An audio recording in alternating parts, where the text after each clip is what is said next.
That's the song. Let's get crazy. Come on, clap your hands. Hand up. Here we go. That's it.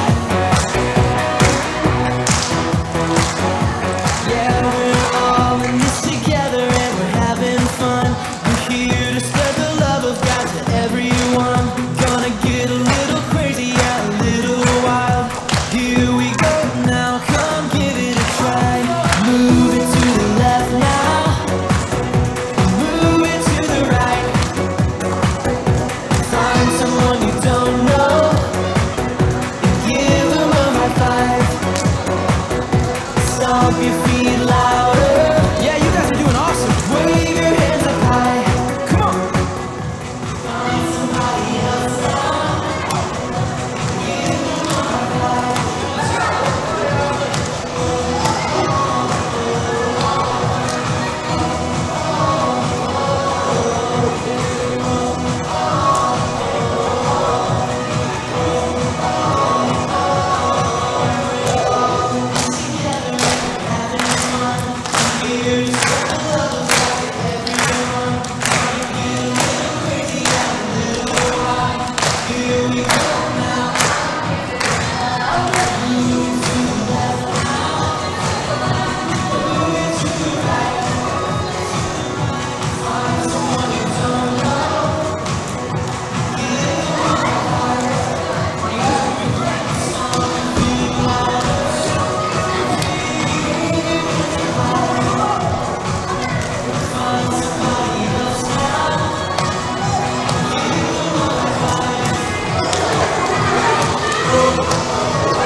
Remember, God made everything. He invented.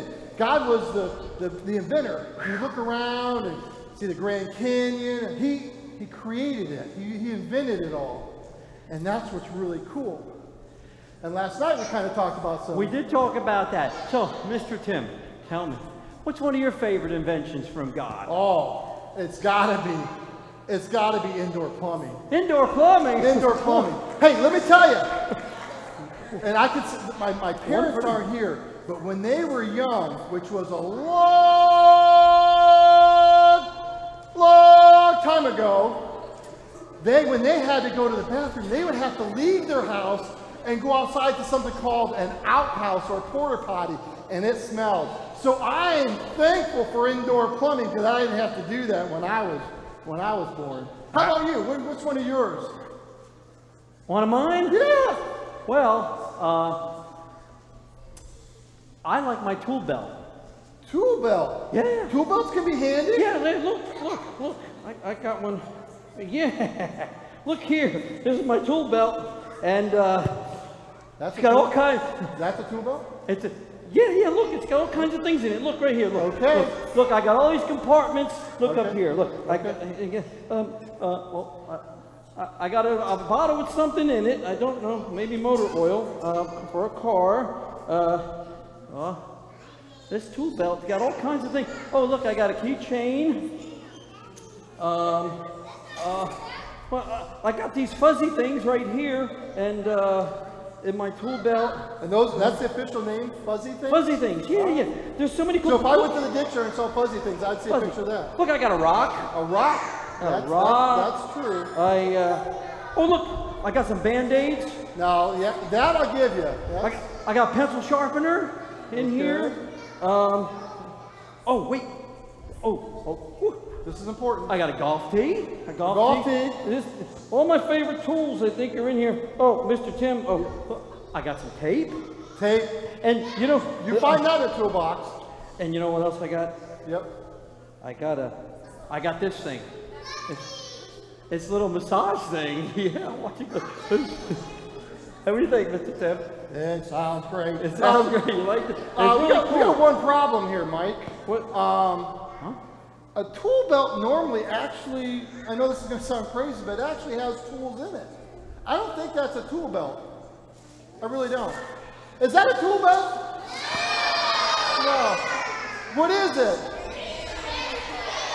A fanny or a hip pack. That's what that is.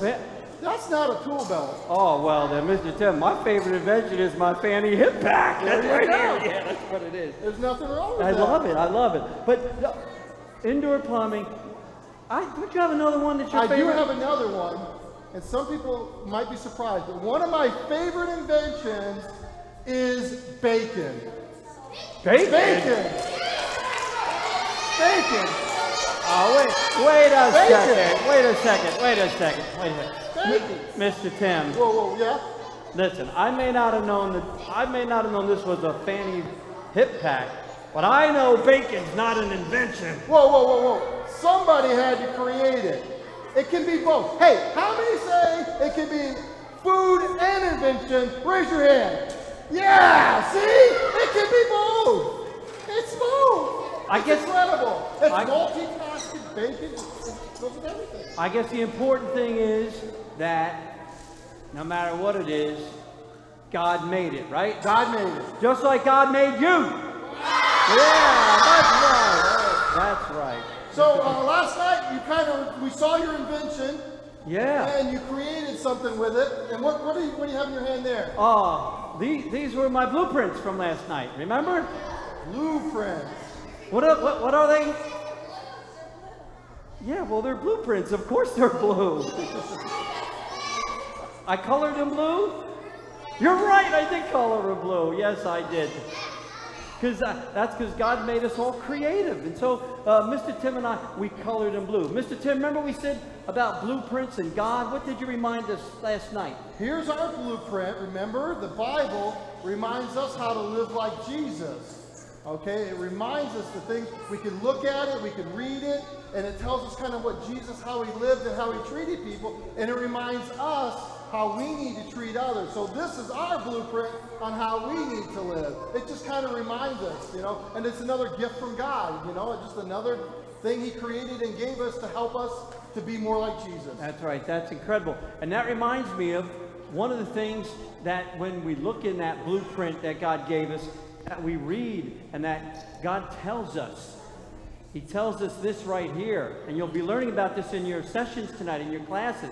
If God is for us, who can ever be against us? If God is for us. Mr. Tim, I don't understand. What does that mean if God is for us? Well, it means like he's on our side.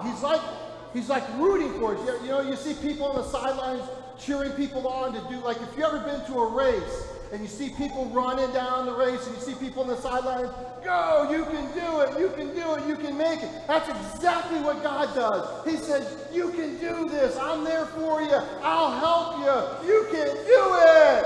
And that's what God does. He's cheering us on that we can get there. He's like a cheerleader. He's like a cheerleader. He's like a coach. He's like a coach. He's like a mom.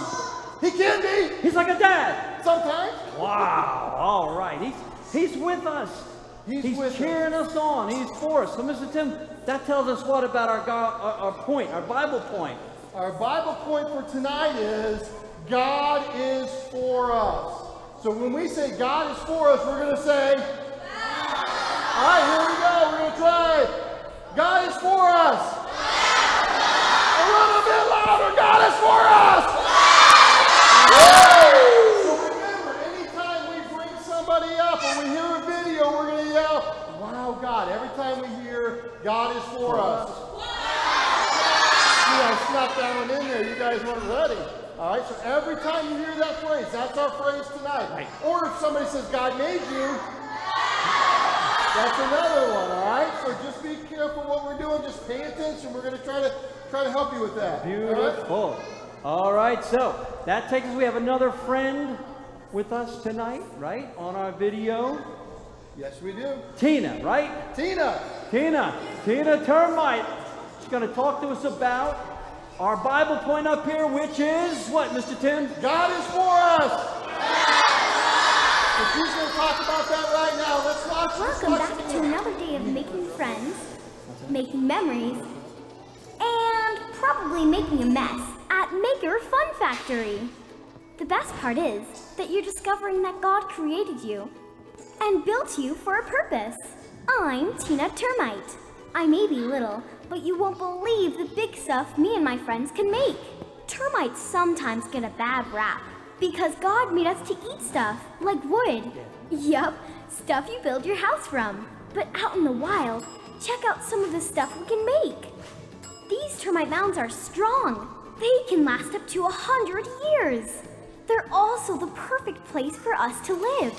They're cool in the hot summer months and cozy when it's cold outside. Human engineers actually study these sturdy homes to see what they can learn about building for people. Wow! Our homes are strong, secure, and long-lasting. That reminds me of God. When you've got something hard to do, or the world seems like it's against you, or life just seems rough, remember that a mighty God is on your side. The Bible promises that if God is for us, who can ever be against us? You may be small, but you've got a big God on your side. God is for you.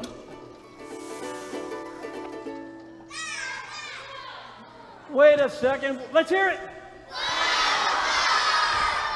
Come on. All right. So just remember that God created everything, and it's really important. And last night, we kind of gave you a little homework. Remember what was the homework? Anybody remember what I wanted you to do? Look for God sightings. That's right. If you have your wristband on, which is mine, cut my circulation off, it's to remind us. So the question is, somebody sent me a God sighting this afternoon on social media. It was, I watched it, turned on, and I was watching, and there's this beautiful flower. And all of a sudden, this bumblebee comes, zoom, boom, and was getting nectar out of the flower. It was really cool. Last night, I'm going to tell you my God sighting, and maybe Mr. Mike has one. Last night, when we walked out of here last night, I don't know if you saw it, but as soon as I walked out this door, there was this huge full moon, and it looked kind of orangish red, and I thought, wow, God, he decided to paint last night. He painted the moon a little bit so we could have a little different color of the moon. So that was my God sighting. You have one, Mike? Mr. Tim, that was some sighting right there. But you know, when I woke up this morning, and it wasn't that nice moon that was in the sky, but this nice yellow warm sun was in the sky. I said, that is a God sighting. What a blessing. Every day, what a blessing. So what we want you to do right now is we want you to talk to your crew leaders or your teachers and see if somebody has a God sighting, because if you do, we're going to do something special. You're going to have like 30 seconds, but we want you to do talk to your crew leaders right now and see if somebody has one God sighting we can use. All right, give us a God sighting. Something that's real special. Does somebody have a God sighting?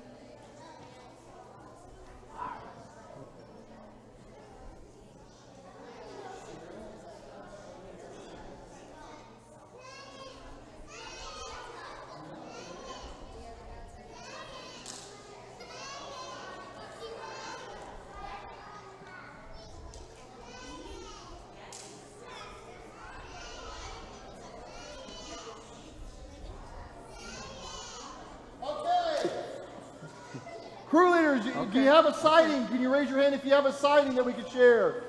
All right, Jake, give me a sighting here that you guys had. A nice sunset. You go, come on up here, Jake. That's beautiful. Oh, you're gonna have to, yeah, A beautiful it's electricity. sunset. All right. Who has one? Miss Toria. Waking up to your dog licking you on the Come face. on down. That's a God sighting, right? Brianna, you have one? Well, what is it? A cute chubby doggy. Come up, Brianna. Put up a light for us. That's certainly a sight. That's a God sighting. All right, one more, baby. Over here. All right. Working.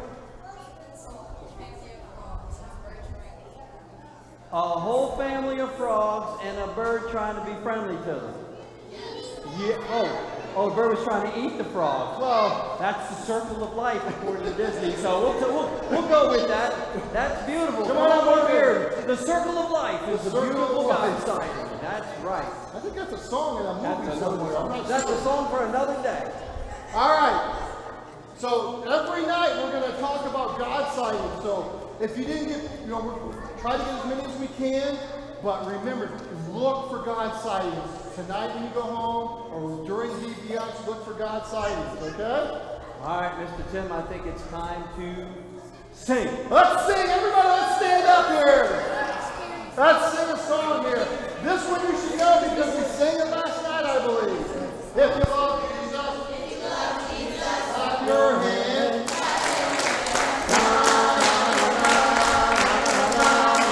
Hey, hey. If you love Jesus, stomp your feet. Na, na, na, na, na. Hey. If you love Jesus,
think I do.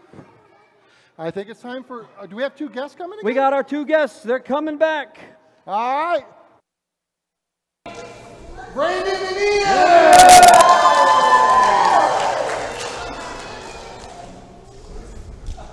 I'm back. Oh, yeah, that's a lot of paper. Is that all the stuff you're mentioning? Yes, these are all the designs. I have written down all my ideas and my inventions. Ready? Must have been really productive. Yes, we know what they say. Go big or go home. Really? No! I mean, no thank you. No thank you. I have these in perfect alphabetical order, all the way from my aardvark alarm to my zany zebra zipper. Yes, I'm very organized. I'm one of the best organizers in the entire world. Just another thing I'm really good at. Well, you are good at a lot of things. So, all those that you have, which one's your favorite? Well, I do kind of like my automatic tissue box because my nose has been kind of acting up lately. Uh-oh. Ian, are you allergic to anything? Just cats. Oh, there's so much I can tell you. I have 17 cats, and I probably have all the cat hair all over me. Oh my lord, well, that makes sense, I guess. You're gonna be... In all your papers, how are you gonna find your favorite idea now? I don't know, I probably won't. This inventing thing is really hard, you know. I mean, I work on it for all this time and all this. It's just not getting away from me. It's like the whole world is against me, especially your cats. Got the cat hair all over. No, Ian, you can do it. Here.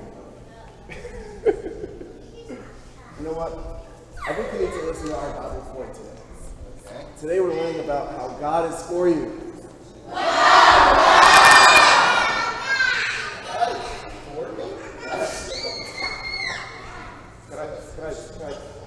Come a little closer. Here. Yeah, God's for you. God's on your team. He's on your side. And He has a plan for you. He loves to see you, and He loves to see that you're following His plan. In fact, when you follow what God has laid out for you, even when it's hard, nothing can stop you. Wow.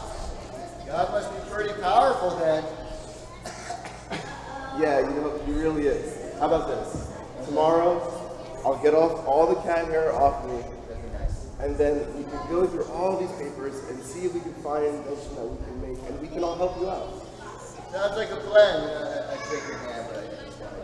Oh, okay, that's fine. No problem. Later, innovators. Are you gonna be okay? Take your time. Hey, blow your nose, by the way.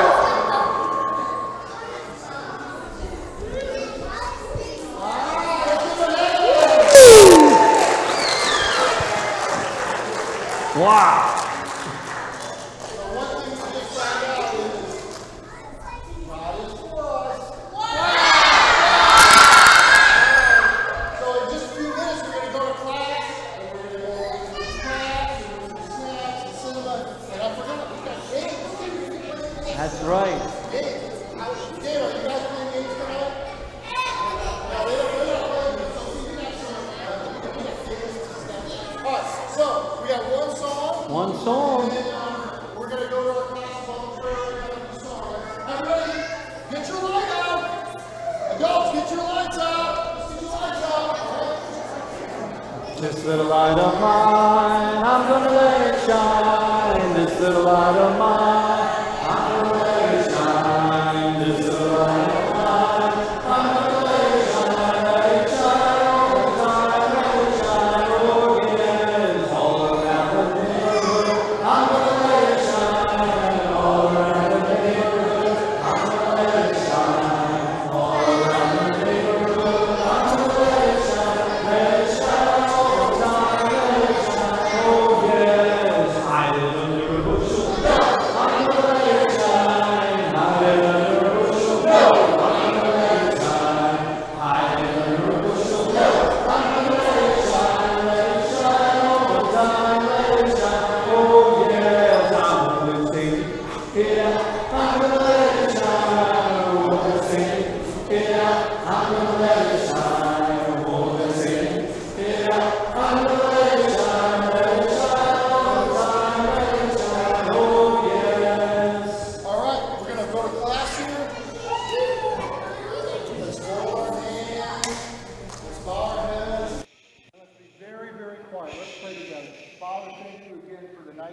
got to come together to learn more about you. We're just so thankful for all our teachers and the time that we have to be together and just have some fun and learn how to be more like your son. Be with the adults as they're here together, watch over them, and pray that they get something out of their lesson as well. Thank you for loving us. In Jesus' name, amen. We love you. Who will go first? Everyone this way? This crew, I'm going to go Tiptoe, tiptoe in God's house. Tiptoe, tiptoe in God's house. Tiptoe, tiptoe.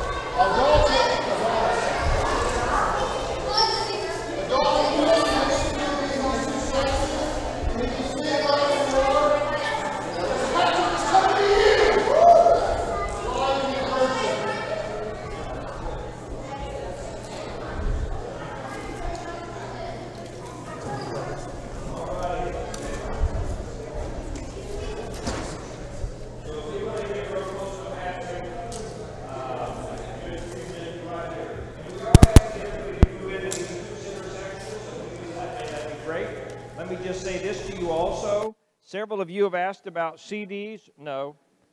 Well, you'll be right on his right hand if you're right there, yeah. We are not doing CDs this year. We are not doing CDs because all of the lessons that have been recorded so far or that have been presented so far are already on our website, and you can go there and download them or upload them or load them whichever way you want to load them, okay? But they're there. You can watch them and listen to them. Our church website, www.pittmanroadcoc.com. So anyway, enjoy that. Patrick Mead is going to be having a whole lot more use time than they usually give him to church to speak at church on Sunday mornings. And there were many messages that I heard yesterday that I'd never heard before. Can I just tell you that? I learned a lot yesterday, and I think you probably did too. And if you are among those that weren't here, listen, I challenge you, go back and listen to that message on the angel of the Lord. It was powerful. And one of the things that came through loud and clear is God is for you. Wow, God. So anyway, that came through the Old Testament, and it's a reminder today. And today, Patrick is going to be talking about how to tell a Jesus story. So Patrick, come get started, take notes, and we will have time for questions and answers a little bit later. All righty?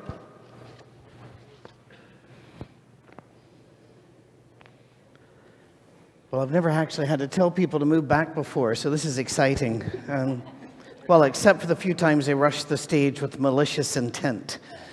That was a bit different. Let me start a bit different than you might have expected.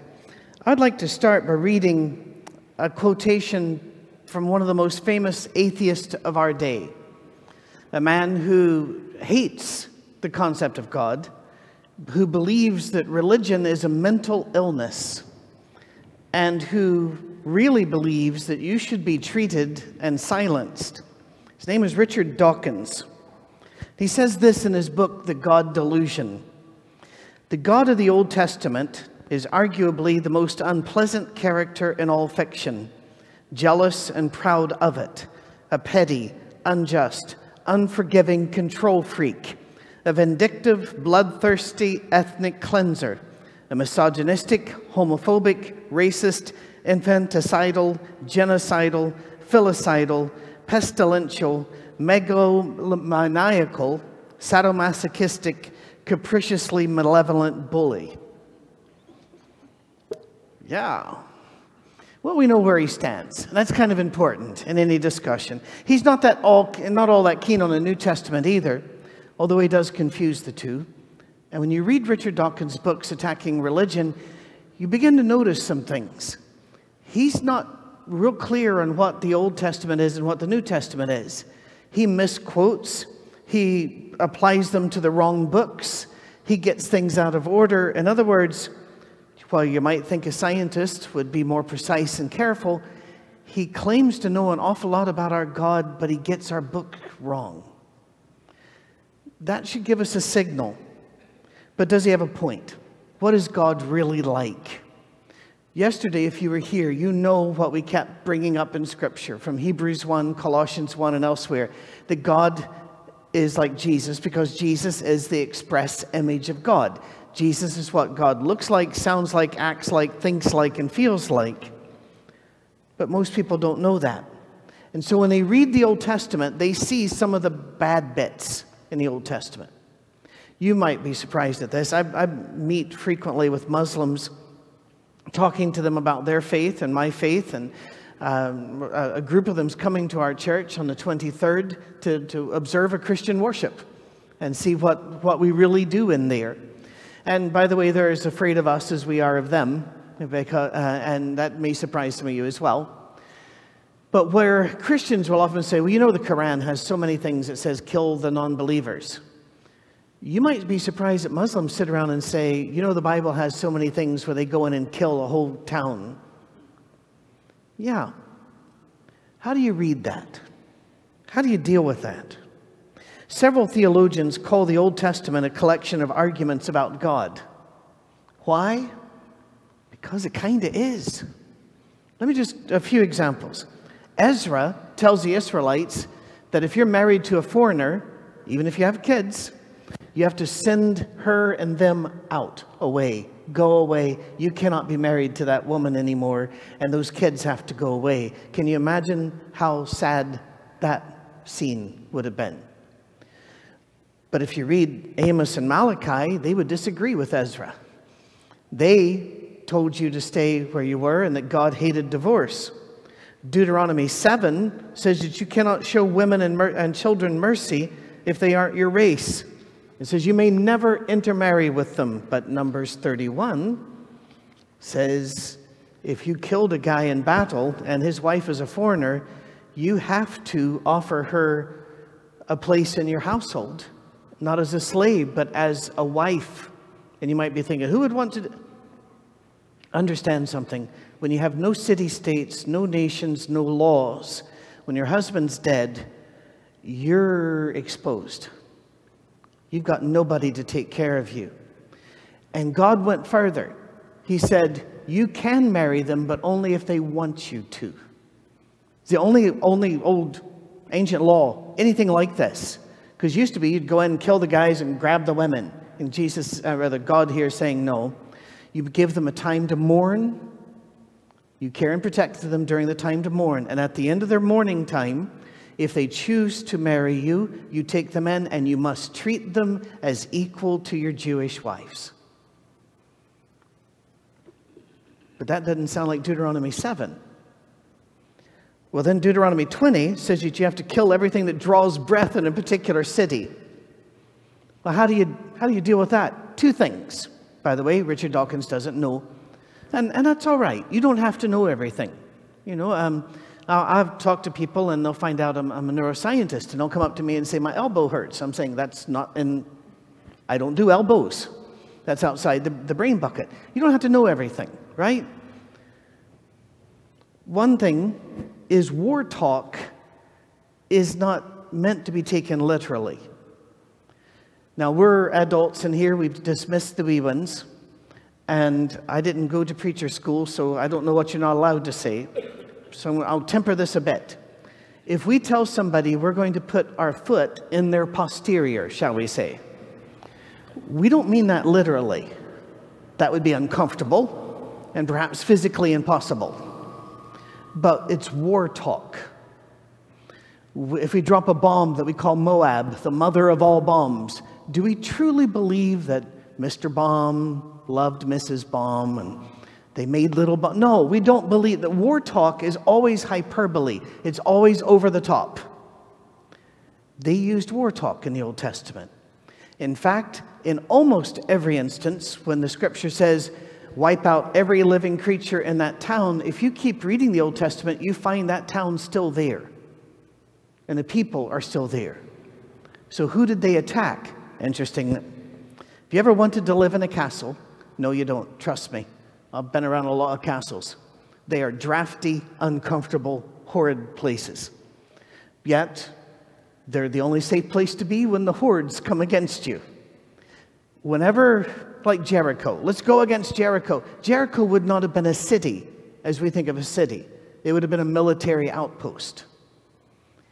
The people don't live inside the walls. They never lived inside the walls. If you go to Buckingham Palace, you're not going to find the people inside the walls. You find the royal family and their retainers and their bodyguards. So when the Bible says, go wipe out that village, it's not talking about a town the way we would think of a town.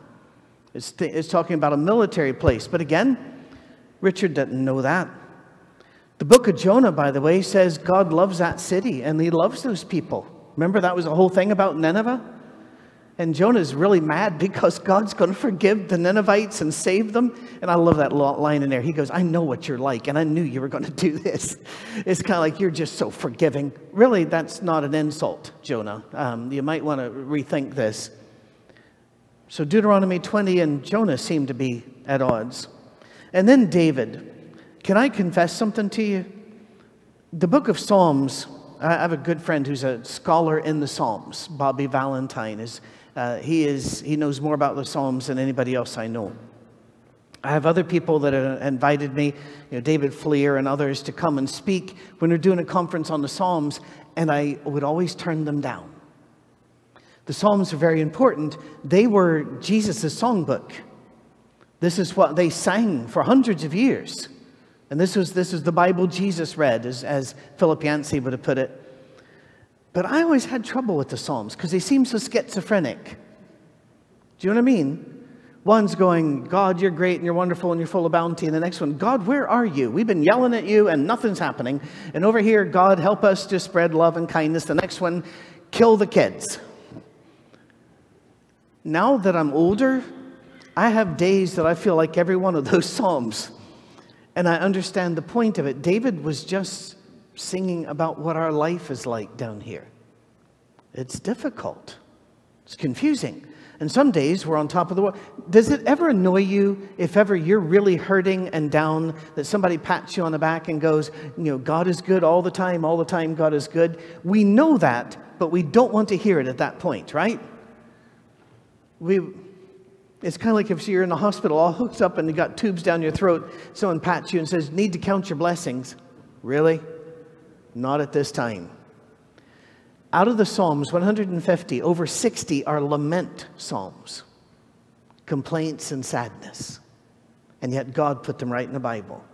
So which one's God? I'd say they're all God.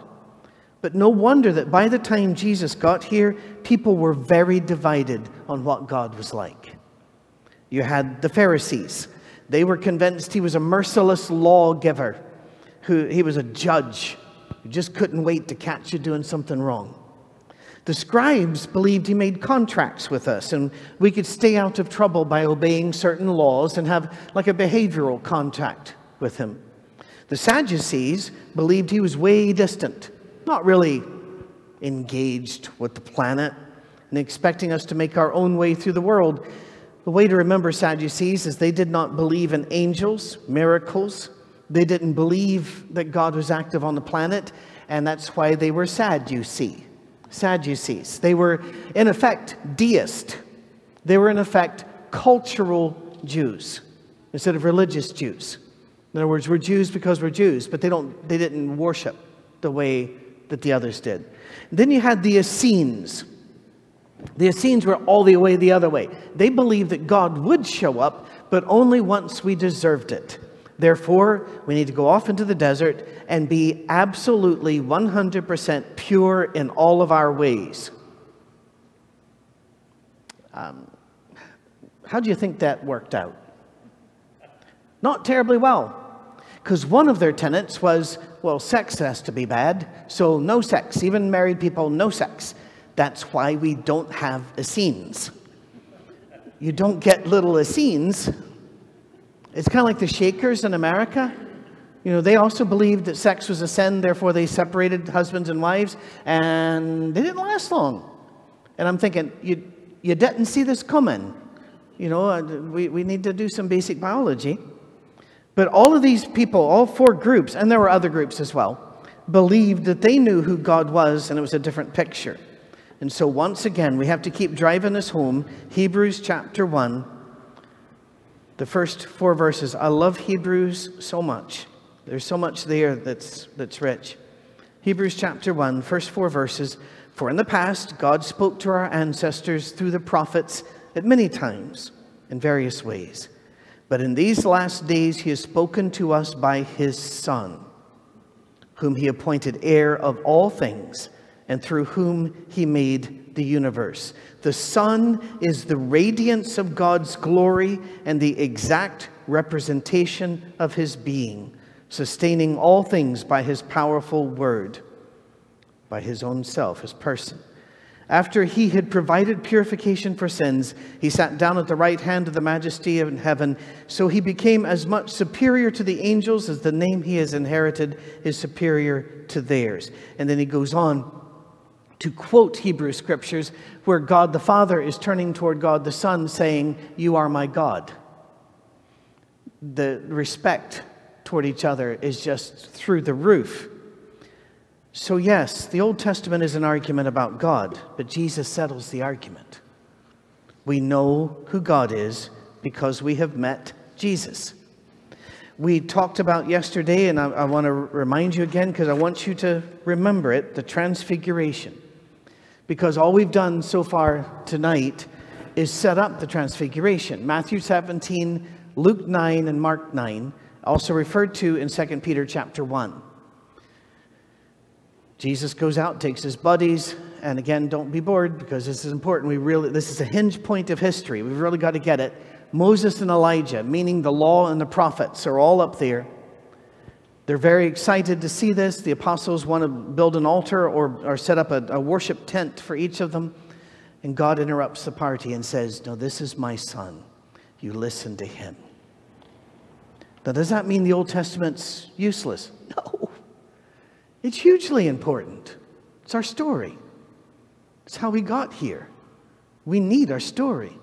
That's a big deal in America right now, to do Ancestry.com or 23andMe or the like. I've been involved in a British genetic research program. There's a British DNA project. Been involved with them for over 12 years. And so I know my DNA pretty, as much as we can know DNA, I know mine, and I know how it sorts out through there. It's not much of a mystery. And when I first went in, I said, I don't really need to do the DNA test. And they said, why not? I said, if I want to find my relatives, I just go to Her Majesty's Prisons.gov, and there they are. But they made me do it anyway. We want, and you'll see these people say, I found out I'm partially from Ghana, or I found out I'm partially Native American, or we want our stories, right? Fair enough. The Old Testament is our story. Paul says they're useful for our learning. And if Paul says it, I believe it. They're also important because Galatians 3, they're our tutor that brought us to Christ. Galatians 3, 23 through 25. Before the coming of this faith, we were held in custody. Now that sounds bad, but that's not what it means. It means kind of like an arm around you, protective custody, under the law, locked up until the faith that was to come would be revealed. So the law was our guardian until, that's a pretty important word, Christ came that we might be justified by faith. Now this faith has come, we are no longer under a guardian. I want you to notice behind me. Behind me you will not see Professor Penny. You will not see Professor Vandermeer. You will not find any of the ones who taught me how to be a scientist. They brought me to that. But they're not here now. Now I must move on. John DeVries, who had 4 earned doctorates, was one of my heroes and led me through a lot of it. Passed away about 2 years ago. An amazing, humble man. But when I would go out to do my work, he doesn't come. It brings you to. What did all this lead to Jesus? Look at him. Focus on him. And so how, and by the way, do you remember this? John 14. I love John 14. I love the book of John. It's my favorite gospel. I know some people don't think you should have a favorite one, but I do, and I may as well admit it. Philip says in verse 8 of John 14, Lord, show us the Father, and that will be enough for us. I love Philip for saying this, because I've said it. Have you said it? If we could just see God. Yeah, I've been in so many science halls where the professor stands up and ridicules the idea of God and ridicules believers, that I wish a big hand would come down from heaven and just go and kick him. And I'm saying, you don't have to say anything, just 3 seconds. We don't get that. That's not what God has offered us. Jesus answered, don't you know me, Philip?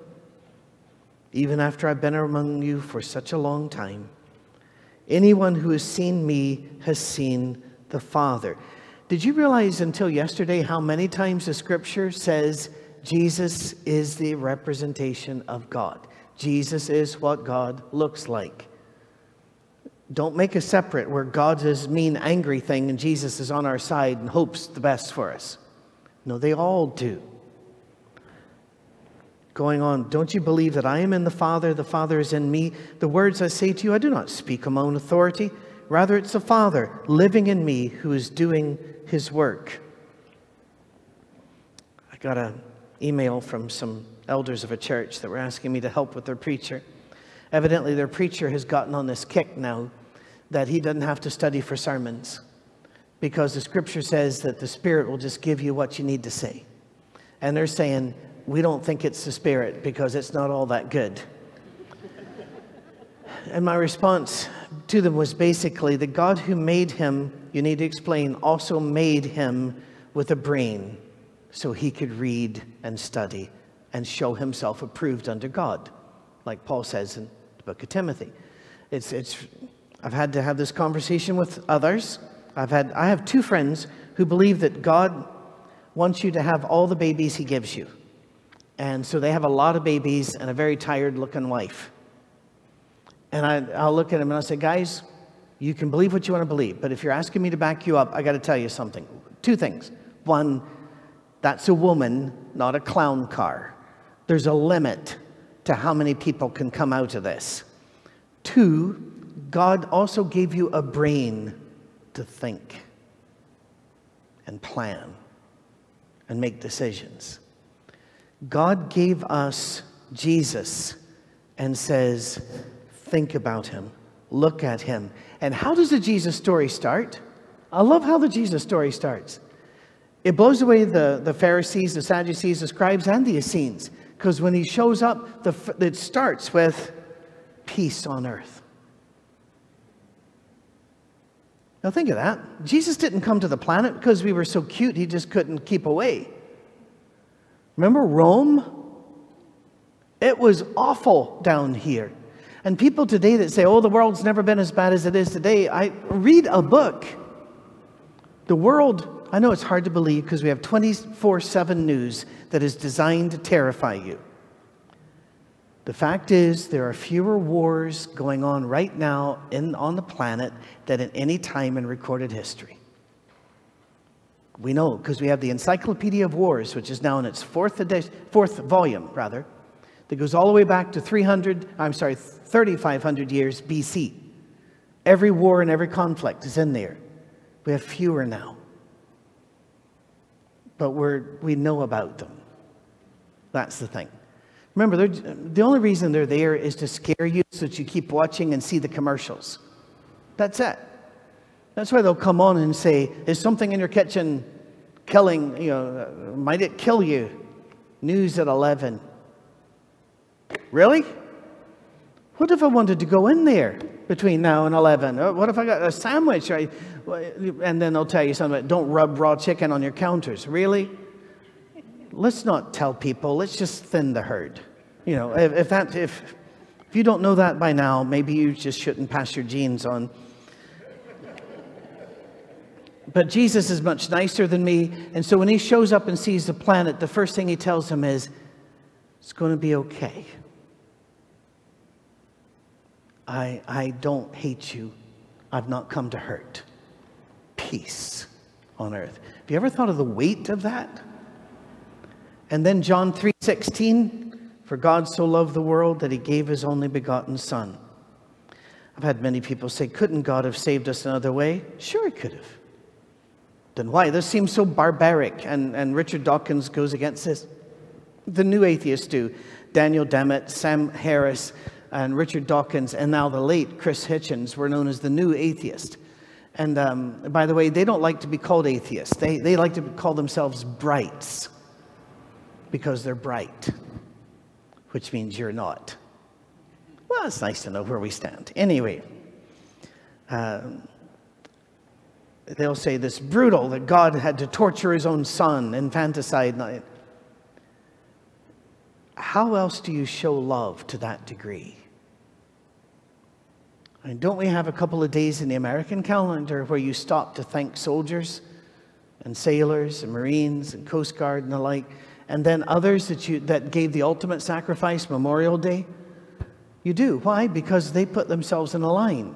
It's kind of like Fred Rogers, rather, the late of Mr. Rogers' Neighborhood, gave an amazing speech to kids after there was a mass shooting. And you can go online and see it. And he'll say, every time you see any of these, look, and you will see people running in to help. These are the helpers.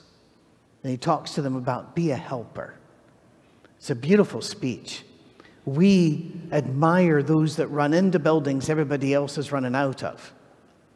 Jesus was all God have. What else could he do to prove it? Well, you need a demonstration that God loves you. I'm going to give you a very odd way to prove it. It's out of Luke chapter 11. We don't preach about this about this parable very much because it's a bit odd, and I want to talk to you about how to tell a Jesus story. Luke 11, verse 5. Need to put it in context. This is right after the Lord's Prayer, where he taught him how to pray. Now, verse 5.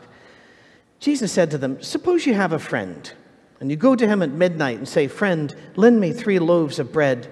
A friend of mine on a journey has come to me, and I have no food to offer him. And suppose the one inside answers, don't bother me.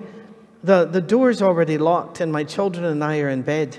I can't get up and give you anything. I tell you, even though he will not get up and give you the bread because of friendship, yet because of your shameless audacity, I love the way that's translated here. Many of the other manuscripts put it, to preserve his good name. He didn't want the bad reputation. Eventually whichever one it was, he will surely get up and give you as much as you need. So I say to you, ask, and it will be given to you. Seek, you'll find. Knock, the door will be opened to you. For everyone who asks, receives. The one who seeks, finds. And to the one who knocks, the door will be opened. Which of you fathers, if your son asks for a fish, will give him a snake instead? Or if he asks for an egg, will give him a scorpion? If you then, though you're evil, know how to give good gifts to your children, how much more will your Father in heaven give the Holy Spirit to those who ask him? Jesus at this point has already rocked them. They're a bit unsteady because in his prayer he did something which they never did. He referred to God as Father. That's already rocked him a bit. He replaces the old view of God with a new view of God. That's what he's doing here. It's not the rigid, unapproachable God of the Pharisees. It's not a distant, inactive God of the Sadducees. It's not the cold social contract God of the scribes. And it's not the demanding, pleasureless God of the Essenes. But it's a Father. And he uses the term for Father, which is not, I've never called my father, Father. I don't go up to him and say, Father. I'll call him Dad or Dad. Daddy as when I was a boy. It is a more familiar, loving term for God he uses. He is a good Father. By the way, stepping aside just for a minute, this is a real problem in today's society where so many don't have good fathers or present fathers at all. And so when we talk about God being a loving Father, it doesn't connect. We need to remember this and talk about what it means to be a good father and why this is good news. Step back into the story now. Jesus that has set up this story by that prayer and praying to his Father. And what did he ask for? bread. Give us this day our daily bread. Now he's going to tell a story about getting bread. In the prayer, he also asks for forgiveness and guidance. Then he pushes it further. You go to a friend, you ask for help. Remember we talked about the hospitality rules yesterday? These were really solid and still are in most areas in the Middle East and the Semitic world. Very rigid. A friend has come, they are hungry, and you perhaps didn't know they were coming. You don't have food for them, but you have to give them food. It is required. So you go to another friend's house, but it's midnight. You knock on the door, and the friend's not happy about this. One, it's midnight. Two, you're waking up everybody, because back then you did not have separated rooms in most houses. You had one room. Mom, dad, kids, everything is in that one room. So if you wake up one person, you're waking them all up. You're disturbing the entire household. And who has 3 extra loaves of bread at the end of a day in that day and time? They're going to have to make it. They're going to have to rouse everybody up and work to make food because you didn't plan for company. So you're embarrassed. You're put in a bad position. He is unwilling at first to help, but by what right do you impose upon your neighbor your burden? Now think about this. This is your burden. Why are you imposing it upon your neighbor? This becomes very important. Jesus says, this man may not give you bread because he likes you, but he'll give you bread because he can't get rid of you any other way. What's going on here? Well, we know that it was a scandal for Jesus to call God Father. It was fine to call Abraham, Isaac, and Jacob your father, but not Almighty God. And people would have been offended, perhaps puzzled. This seems shameless, unwise, irreverent at least. So Jesus tells them a story. A man approaches a friend, and through shameless audacity, without rights, irreverent, improper, he gets what he needs for his other friend.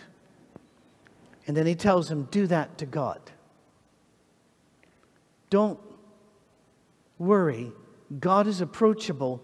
You can go to him and say, I need help. I didn't plan. I need help. I'm in trouble. I need help.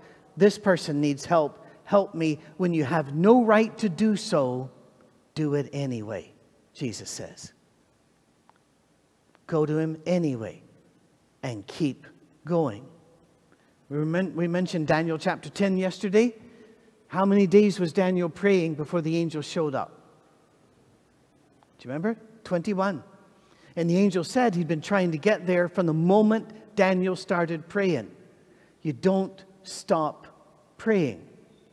You don't stop knocking at that door. Now, God's not a bad neighbor. It's not like you have to make him do something good. But Jesus is making a point here. Ask, seek, knock. I just come to America, and I attended a church outside Columbus, Ohio. And there was a young man there that didn't think much of me. You know, I was the foreigner that had come to the church, and he didn't like me. And I kept saying, I've lived in America too, but that didn't do anything to him. He's a big guy, and I'm not a big guy. So he didn't respect that either. Well, when you walked out the church building, you had to walk up steps to get to the parking lot. But whoever built the steps should never have been allowed to build steps, because they rose very little, but they went back very deep. So you had to kind of go up like you were a wee girl stepping, or you had to sling your leg over like you were John Wayne to go up. I was coming out, and I was slinging my leg over and going up, and he was at the very top just looking at me. And Joe goes, well, I guess you are a man, aren't you? I stopped. I looked over at him and said, Joseph, you do not measure a man by the length of his steps, but by their direction. That was 30 years ago. He's a friend of mine now. It took a while. I want you to notice something about this. Ask, seek, and knock.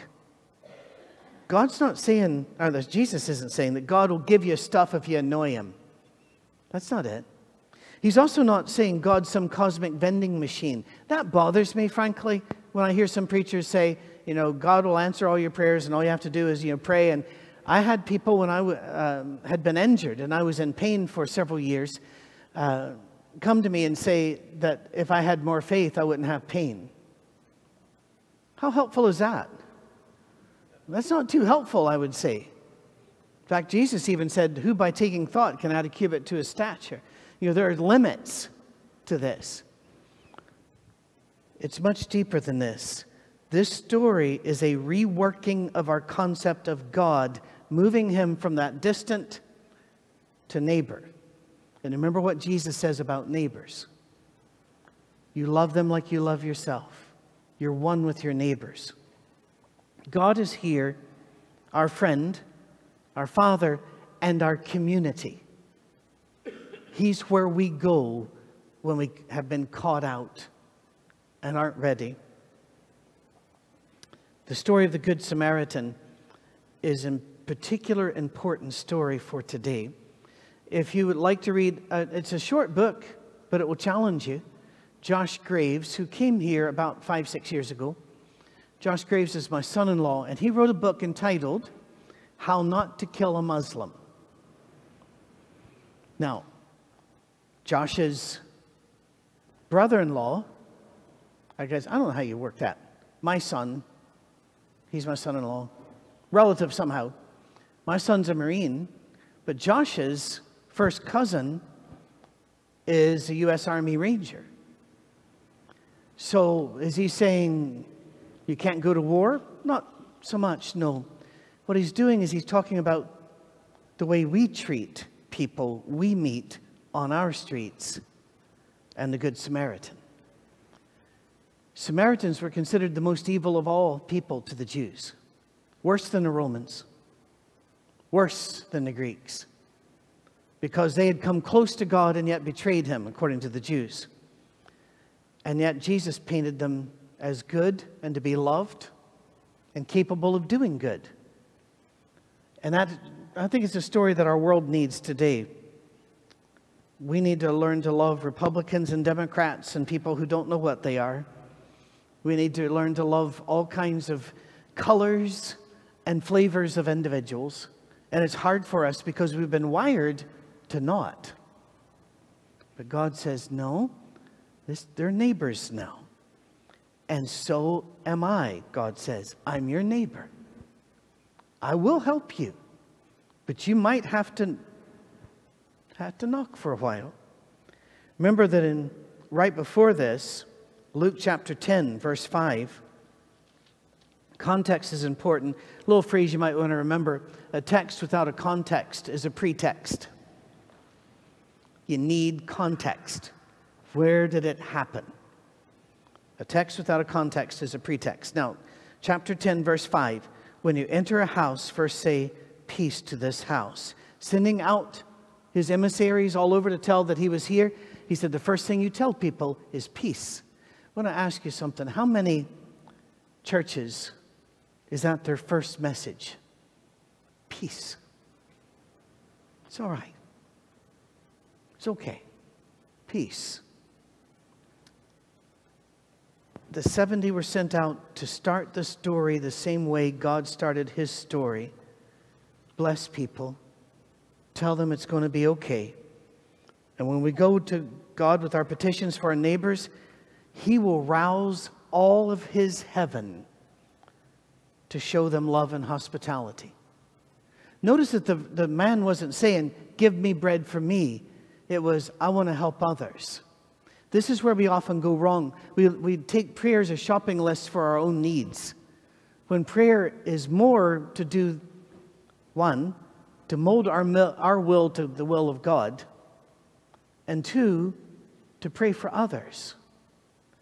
An example of this would be Jesus' miracles. How many miracles did Jesus do to benefit himself? Not a one. It was always to the other. Paul says we work so that we can have to give to those who don't have. That's the whole purpose of working, is to give. Wow. In this story, we become intermediaries for our community. We intercede for them. We become salt and light. Do you remember that salt and light is very important? If you don't know, he said you're salt and you're light. If you don't know why that's important, I have an idea. There are several ideas, but I have a science idea. Salt and light are actually two of the very few things in the universe which we call positive forces. By that, I don't mean that they're always positive. For example, if you have ice cream, you don't want somebody to put salt on it. What we mean is salt and light always affect the equation. No matter what you're working on, nervous systems, neurotransmitters, bone growth, plant growth, chlorophyll, whatever it is, you have to factor in the presence or the absence of salt and light before you really understand your study. They are positive. We are to make a change by walking in the room. We are to change things by just our presence. Why? Because we can wake up heaven for our neighbors. And Jesus gave us permission to do it. Wake up heaven for the neighbor. I have religious neighbors that don't have my religion, and their religion is rather harsh and troubling. And every so often I'll be out just mowing my lawn, minding my own business, and I'll turn around, there he is. And he's got a question. He's troubled by something. Recently, he went through this period where he's very troubled by hell. What is hell like? Who's going? How long does it last? All that sort of thing. And I finally just stopped one time and looked at him and I said, David, don't worry about hell. And he looked at me and he says, what do you mean? And I said, I have no intention of letting you go there. Don't worry. I won't talk to my Father. I have no intention of you ending up there. That's what we can do. When the 70 went out in chapter 10, he says, if you bless them, my blessing will be on them. If you don't, it won't be. I've used this illustration before and might have even used it here because I've used it for years. If you wake up in the middle of the night and think, oh no, I need a screwdriver, a gallon of milk, and a prom dress, you're going to Walmart because that's the only thing I think where you can get all that. So as you walk in and you need these three things, fair enough. But that's not why you're there. You are there to bless somebody before you leave.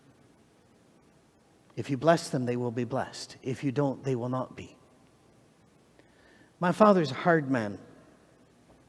And I don't say this to offend any religious group. It's just my only illustration I can really give it. I've said for 30, 40 years that my father's the only person I know that can make Jehovah's Witnesses say, you know, we've really got to be getting out of here. We're busy and have other... My father is a hard man. Now, right now, he's a very sick man with Alzheimer's and like, but in my mind, he will always be this giant and very tough man. But I've got to tell you that he taught me some wonderful things.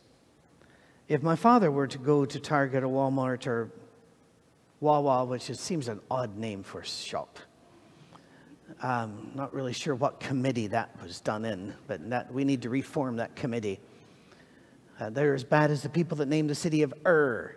Really? That's what you came up with. Anyway,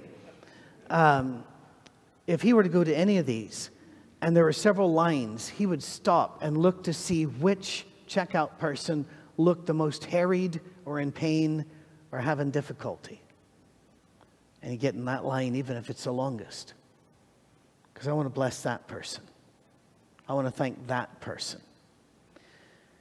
Our church hunts for servers. We used to call them waiters and waitresses, but those are sexually dependent, so now we just say servers, who aren't being treated well by others. Even if they didn't serve our table, we tip them. Why? Because if we bless them, they are blessed. Luke 10, we can tell them, we can rouse heaven for you. And we will do that. Another note here before we look at the next story, which is actually a much more favorite story for me than this one. But it's again that God coming near thing. Ask, seek, knock. Notice it didn't say know the answers, find what you're looking for, and get in the door. It's not about winning down here. It's not about arrival at answers and locations. It's about the journey. It's about the search. It's about the ride. Aaron took me up in his flying contraption today. I had a great time. If I lived here, I'd probably pester him endlessly for more rides. And he talks about some people don't like this because they don't like roller coasters. Well, I don't want to tell you. I hate roller coasters. I do. Flying is much more comfortable than a roller coaster. To me, roller coasters, do you know that feeling you get when the bar goes clunk? And you're going, okay, I'm committed now. And first of all, it's never tight enough, is it? It's never tight enough. I'm going, I need some packing peanuts or something. You know, and where's the restroom on this thing? And they take off, right? They don't care. If you're screaming, they assume that you're having a good time. Every morning when I wake up, I hear the bar go clunk. I have no idea where God's going to put me that day. I have no idea what's going to happen. Taught myself guitar years ago and thought, that's just for me. It's my therapy. I play some instrument every day. Now I find that next week, Saturday, I'll be playing a big event in Nashville. Next month, I'll be playing at the Nashville Symphony in the big concert hall. And things like this, I'm going, well, how'd this happen? And then I find out, well, what happened was you were playing and somebody came by and you talked to them and your first thing you offered them was peace. And then more people were there and then more people were there. It's just about storming heaven and along the way, taking some others with you. Saying, come on, follow me. Remember, that's what he said to somebody right before he did chapter 11. But I want to talk to you about another story. And if you're going to add, by the way, I send notes to Dan if he asks for notes. Dan, I don't have any notes on this one. We're just going to talk about John chapter 11. But, oh, right, that's very Scottish. 11. I don't know how to say it. 11. How's that? I don't, anyway, whatever. I live in the South now, and that's just shocking. I keep thinking, you talk like that and you won the war. Whew. Not the Civil War, but the Revolutionary. How about John chapter 11, the story of Lazarus? But before I do, you have any questions so far, or do you want to save them? You're saving them. Okay. Now, I love this story, but man, if you know this story, stop it. Because you've already done and he raises Lazarus from the dead. I would submit to you that's the least impressive part of the story. Because he's God, he can raise people. That does not surprise me. I don't go, what? I know, he can do that. There's other stuff here. A man named Lazarus was sick. He's from Bethany, the village of Mary and her sister Martha. This Mary, whose brother Lazarus now lay sick, was the same one who poured perfume on the Lord, wiped his feet with her hair. So the sisters sent word to Jesus, Lord, the one you love is sick. I got a text about 30 minutes before I left the hotel to come here that a good friend of mine, her cancer is back. We all, if you're this old to be in this class, you've got friends that have been in that situation. When he heard this, Jesus said, this sickness will not end in death. Did Lazarus die? Yeah. But it didn't end in death. But they didn't know that. That's important. Sometimes God knows the ending of the story and we don't. And therefore we get all upset. Why do we get all upset? Because we panic and God doesn't. God's not afraid. He's not panicked. Well, let's go on. No, it's for God's glory, so that God's Son may be glorified through it. Now, it's very important you get this. Jesus loved Martha and her sister and Lazarus. So, when he heard that Lazarus was sick, he stayed where he was 2 more days. Stop right there. That sentence makes 0 sense in our way of thinking. He loved this sick guy so much, he did nothing for 2 days. Sometimes God not answering our prayer is an act of love. You know, I married my girlfriend 38 years ago, and she's still my girlfriend, but she wasn't my first girlfriend. And now, I didn't have a lot. I mean, come on, people. But I did date a few. And there were some that I dated that I went, oh, dear Jesus, let this one be the one. I look back on that now and go, oh, thank you, Jesus, that was not the one. And they're probably doing the same prayer, by the way. I'm not offended. I'm not offended that they're so glad they didn't marry me. I get it as well. But you understand what I mean when I say sometimes when he loves us, he doesn't give us what we ask for, even if it seems to be the right thing. Sometimes we ask for people to be healed when their body has gone through so much trauma that if they do live, they will be in pain and disabled and helpless the rest of their life. Is that really what we're asking God to do to them? God knows what we don't know. Then he said to his disciples, let's go back to Judea. But Rabbi, they said, a short while ago the Jews there tried to stone you, and yet you're going back? All right, get it? There's another layer. There's a guy sick. This will not end in death. Don't go, Jesus, you will die. Do you see now? We're going to layer this. Like all good stories, there's more than one story going on. They're afraid Jesus is going to die. Lazarus' family is afraid Lazarus is going to die. And Jesus says something very important here that you might want to pass on to your teenagers. Are there not 12 hours of daylight? Anyone who walks in the daytime will not stumble, for they see by this world's light. It is when a person walks at night that they stumble and have no light. It's a very Jewish thing to say. What it means is, you need to do what you need to do when you need to do it. For example, the reason I said to your teenagers, teacher will say, in 4 weeks, I need a book report on this book. And they're thinking, I've got 4 weeks. No, you don't. You have today. The reason is you could get sick. There could be a car accident. There could be all kinds of things that occupy your day to where you can't do this. And then all of a sudden you're at the end of it. Jesus is saying, no, we do what we need to do when we need to do it. And what is assumed here but not spoken, it doesn't matter if it costs our life or not. You know, my family is a 300-year line of military service, military or law enforcement service. Royal Marines, Scottish Black Watch, the U.S. Marines and the like. We know a little bit about this. When my son went into the Marine Corps, it was during a very unpopular presidency where people were saying we're being lied into the war and such. It was very early in that war. And you remember the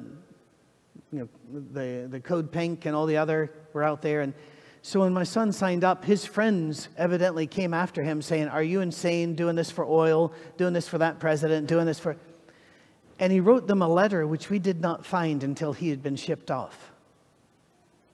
My wife called me downstairs when she'd cleaning through some papers and found it, a copy of it. And she said, she couldn't even speak. She just said, read. And I won't quote it all. Even after all these years, it kind of hits me. But it's basically this. You say, I could die. The answer is, I'm going to. Everybody does. But not everybody matters and changes things and lives before they die. Now, you can be a pacifist and completely disagree with my son's decision, and I get that. I understand it. I respect pacifists very much. The point is, Jesus says, let's not worry about dying. You know, that's not a worry. it was kind of funny. There were a couple of people on Facebook going, "Oh, you're so brave to go up there." No, people go up in flying machines all the time. That's pretty.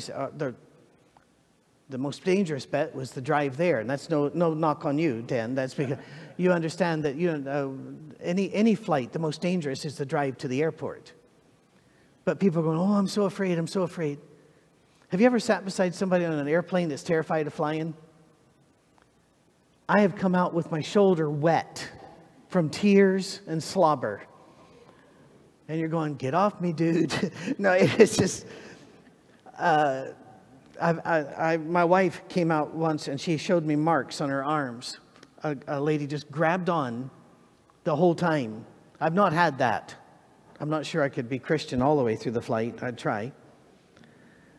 Point is, what is the fear of death or the fear of failure keeping you from doing? If you knew you could not fail and could not die, what would you do that you have not done? Jesus said, "You don't have much time. Let's do this. Let's move." Well, after he'd said this, he went on to tell them, "Our friend Lazarus has fallen asleep, but I'm going there to wake him up." His disciples said, "They're not getting it." And if you think they're stupid, please remember they didn't get to go to Bible school and learn the Lazarus story. So this is the first time they're hearing it. All right? So it's new to them. "Lord, if he sleeps, he'll get better." Jesus had been speaking of his death, but his disciples thought he meant natural sleep. So he told them plainly, "Lazarus is dead." And look at the next line. "And for your sake, I'm glad I was not there, so that you may believe. But let us go to him." Understand something. In God's way of viewing the world, death is not the worst thing that can happen to you. And sometimes death will help others. Think of Polycarp. You're thinking, who? Well, look him up. A disciple of John the Apostle, taught by him, faithful, but was martyred for his faith. And yet, when they kept giving him chances to recant his faith, said, all these years, he's never denied me. How can I deny him? And for centuries, now millennia, people have looked back on that and gained strength from this. A good death is sometimes a good thing. Then Thomas, also known as Didymus, said to the rest of the disciples, "Let us also go that we may die with him." I love Thomas. Let's talk about Thomas, shall we? Thomas's first name is not doubting. Stop it. Thomas was a great guy. Brilliant. Oh, the only one here. The other ones are going, "Oh, you might die." Thomas is going, "If he dies, we die. Let's go." That's bravery, that is. People go, wait, but he was the one that doubted that Jesus was raised from the dead. Have you read the story? They are all hiding in a locked room. The only one brave enough to go out of the room to get provisions and food for them is Thomas. The other ones are afraid. He goes out to risk his life for them. When he's out, that's when Jesus shows up. So when he comes, and they didn't believe in Jesus' resurrection until Jesus was there. So, well, he wasn't there. It's not like he had special doubting power. He had not experienced what they had. When he sees Jesus, he is the first one to go to his knees and the first one to refer to Jesus as Lord and God. Don't diss Thomas. He's my guy. I like Thomas. And Thomas is saying, "Hey, you die, we die. Let's go." I love that about him. That's brilliant, that is. Well, on his arrival, Jesus found that Lazarus had already been in a tomb for 4 days.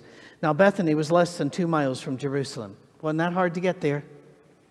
Many Jews had come to Martha and Mary to comfort them in the loss of their brother. When Martha heard that Jesus was coming, she went out to meet him, but Mary stayed at home. Interesting, isn't it, that we always pick on Martha over one incident, but we never pick on Mary about the other?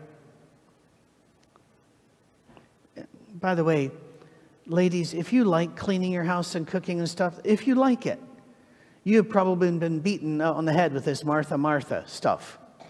Please remember something. Jesus didn't mind Martha doing all of that. The only reason he called her out was when Martha tried to make Mary like Martha. And after he did so, he still ate the food that Martha prepared and enjoyed Martha's company. And in fact, in this chapter already, I don't know if you noticed that, the Bible says he loved Martha, Lazarus, and her sister. So Martha was not bad. Be who you are, but don't make somebody else be who you are.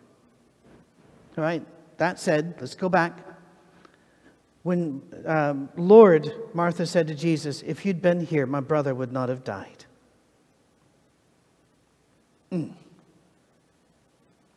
That's a burden to carry, isn't it?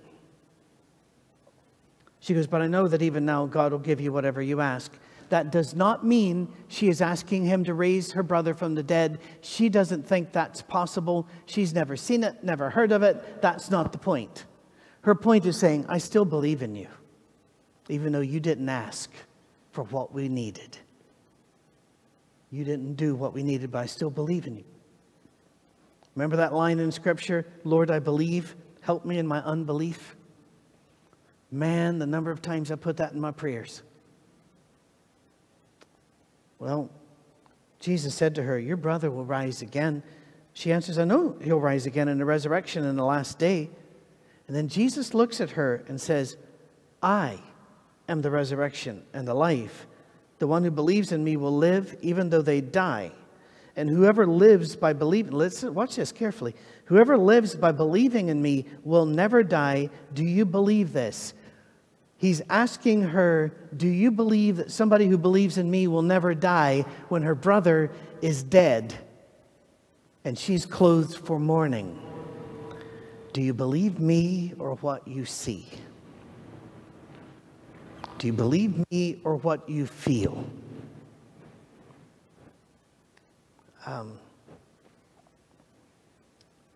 I love feelings. I really do. But never let feelings trump facts. Facts are important. And he's saying, do you trust a fact which is greater than the facts you're seeing with your senses? Do you believe the impossible? Did you ever notice this before? Here's a woman who the tears are still on her face, who is standing there. What is she going to say when he says, no, wait, I'm the resurrection and the life? She wouldn't have known what that means either. Then says, do you believe that people who believe in me won't die? Is he suggesting Lazarus didn't believe in him? That's got to run through her head. She goes, yes, Lord, I believe that you are the Messiah. That's a dodge, isn't it? Not, yes, Lord, I believe that anybody that believes in you will never die. You know, I believe you're the Messiah, the Son of God who's to come into the world. And she gets out of there. She, because I would too, wouldn't you? There's no way to win in this conversation, in her way of thinking. She goes back and calls Sister Mary aside. The teacher is here. He's asking for you.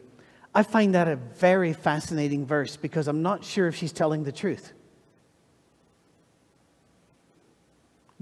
It's not written here that he did.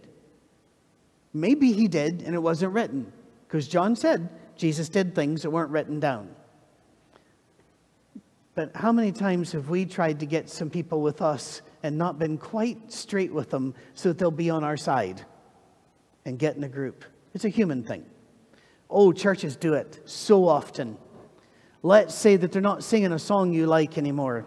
You come up to talk to leadership. There have been a lot of us concerned about the songs. A lot of you? You have mice in your pocket? I only see one person standing here. But that's the way people approach leadership. You know, several of us have been complaining about the sermons. Really? Where are they? Well, they didn't want to, you know, they want to be. No, I'm sorry, that's not possible. That's not an acceptable answer.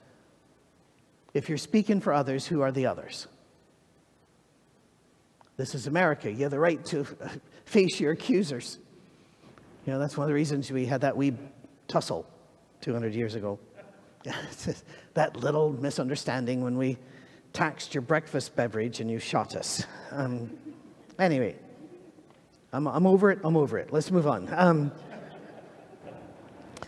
Mary heard this. She got up quickly and went to him.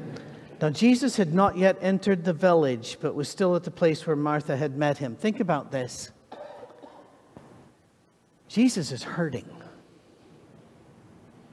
There's an old hymn, which I don't know if you sing it up here or not. We've not sung it for years in churches where I've been because it's an old hymn. But it's, does Jesus care when my heart is pained too deeply for mirth song? And the chorus comes back, oh yes, he cares. I know he cares. His heart is touched with my grief. We only know that by the eye of faith, because by the eye that we see here, we don't see a lot of rescuing, do we? But we know he cares. Because we have these stories. They did not have these stories. Think about this. He's come to be with them, and yet he can't even bring himself to keep walking into the village. Have you ever had a funeral of somebody that you dearly loved, and you had a hard time walking in the room? Well, I have. And you think, you've got to show them honor, you've got to show them love, this is important, it's important to the family, and you're still in a parking lot thinking, I'm not sure I can make my feet move. If you've not been that way, then God bless you. You've had an easier life than I've had. And many of you are nodding, so you know exactly what I'm talking about. Jesus is frozen in place. When the Jews who had been with Mary in the house, comforting her, noticed how quickly she got up and went out, they followed her, supposing she's going to the tomb to mourn there. And they're going with her. They're good friends. They're going to mourn with her. And I find that wonderful. When Mary reached the place where Jesus was and saw him, she fell at his feet. And guess what she says? First thing is what? She and Martha have been talking about this, because they both say the same thing. Lord, if you'd been here, my brother would not have died. When Jesus saw her weeping, and that weeping, by the way, is like a racking sob. It's not little tears coming down. And the Jews who had come along with her were also weeping. He was deeply moved in spirit and troubled. Where have you laid him? He asked. Now that opens up another set of questions. He is God. I have no doubt that Jesus is the Son of God. He's the exact representation of God. But I do have a question. Why didn't he know where he was? The answer is, God did not reveal to Jesus from day one who he was and all of his knowledge. In Philippians chapter 2, the scripture says he laid aside some of this and took on the form of a servant. And that's a good idea. Do you want your 2-year-old to know their God? I'd suggest that's a bad idea. You know, eat your soup or we're going to spank you. Oh, really? Remember a little thing about plagues? You know, no, you don't want that. So I don't know when, the question of what did Jesus know and when did he know it is a real issue. But I don't know if you noticed that before or not, but it's still here. The other times he was surprised or something. Jesus wept. Verse 35, the verse every kid wants to memorize because that way they can memorize a verse. But the weeping there, again, is not small tears. It is falling down on your knees, racked with sobs. Does Jesus care when you go knock on the door asking for bread for your friend? Does Jesus care when you need help? Yeah. And sometimes he can't give it because there's something else going on that we don't know about. My wife, sometimes when I step up, that goes a bit. If you're not hearing a ringing, then I'm not either. But every now and then I'm hearing a ringing. My medication may be wearing off. Got to time that stuff just right. My mother loves these puzzles, 1,000-piece puzzles. You know what I'm talking about? I don't. You know, a 500-piece puzzle, I'll work on that with the family. 1,000, I'm out. I'm just not. I tell my wife once, I did put a puzzle together. I was very, very proud because I put it together in 3 days, and the box said 6 to 8 years. But she then informed me that I had misread the box.